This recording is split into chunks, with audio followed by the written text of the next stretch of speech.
अब हम देखेंगे साइमन कमीशन।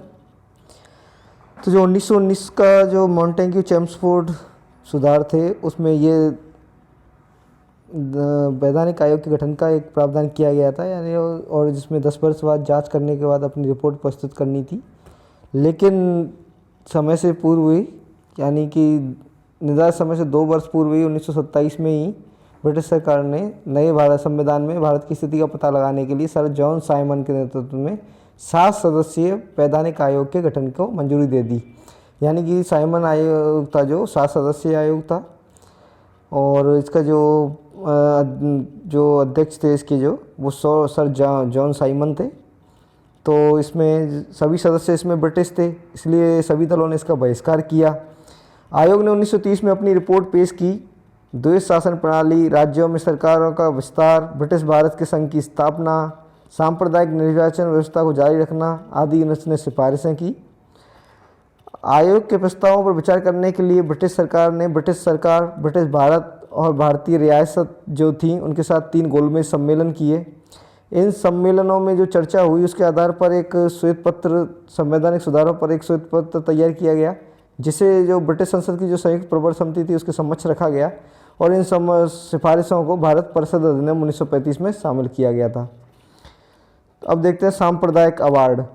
तो जो ब्रिटिश प्रधानमंत्री थे रैमजे मैकडॉनल्ड, उन्होंने अगस्त 1932 में अल्पसंख्यकों के प्रतिनिधित्व पर एक योजना की घोषणा की, यानी कि इसे कम्युनल अवार्ड या सांप्रदायिक अवार्ड के नाम से भी जाना जाता है। इसमें मुस्लिम, सिख, ईसाई, यूरोपियन और आंग्ल भारतीयों के लिए तो अलग निर्वाचन व्यवस्था का विस्तार किया ही गया था, बल्कि इसे दलितों के लिए भी विस्तारित कर दिया गया।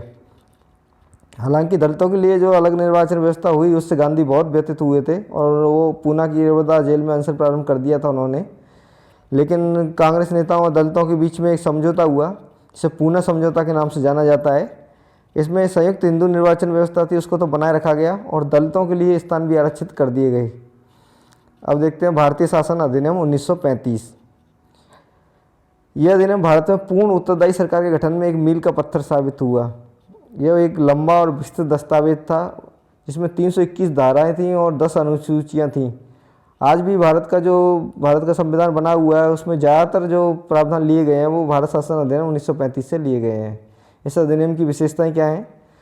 एक तो इसमें क्या है कि राज्य और रियासतों को एक इकाई की तरह माना गया था, अखिल भारतीय संघ की स्थापना की गई, और जो 3 सूचियों के आधार पर शक्तियों को बंटवारा कर दिया गया, संघीय सूची, राज्य सूची और समवर्ती सूची। संघीय सूची में तो 59 विषय थे, राज्य सूची में 54 विषय थे, और समवर्ती सूची में 36 विषय थे।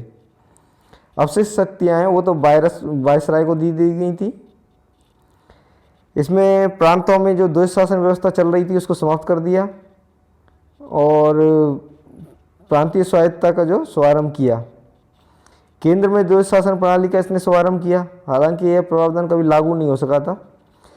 11 राज्यों में से 6 में देश शासनीय व्यवस्था प्रारंभ की गई। ये 6 राज्य कौन कौन से थे? एक तो बंगाल, बम्बई, मद्रास, बिहार, संयुक्त प्रांत और असम।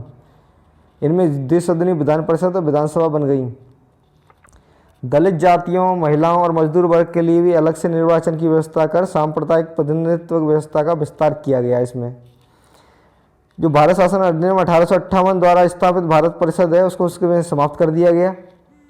इंग्लैंड में भारत सचिव को सलाहकारों की टीम मिल गई, जो इसमें मताधिकार का भी विस्तार किया। लगभग 10% जनसंख्या को मत का अधिकार मिल गया इसमें। इसके अंतर्गत देश की जो मुद्रा और साख पर नियंत्रण के लिए भारतीय रिजर्व बैंक की स्थापना भी की गई। इसमें न कि इसमें संघ लोक सेवा आयोग और राज्यों के लिए प्रांतीय लोक सेवा आयोग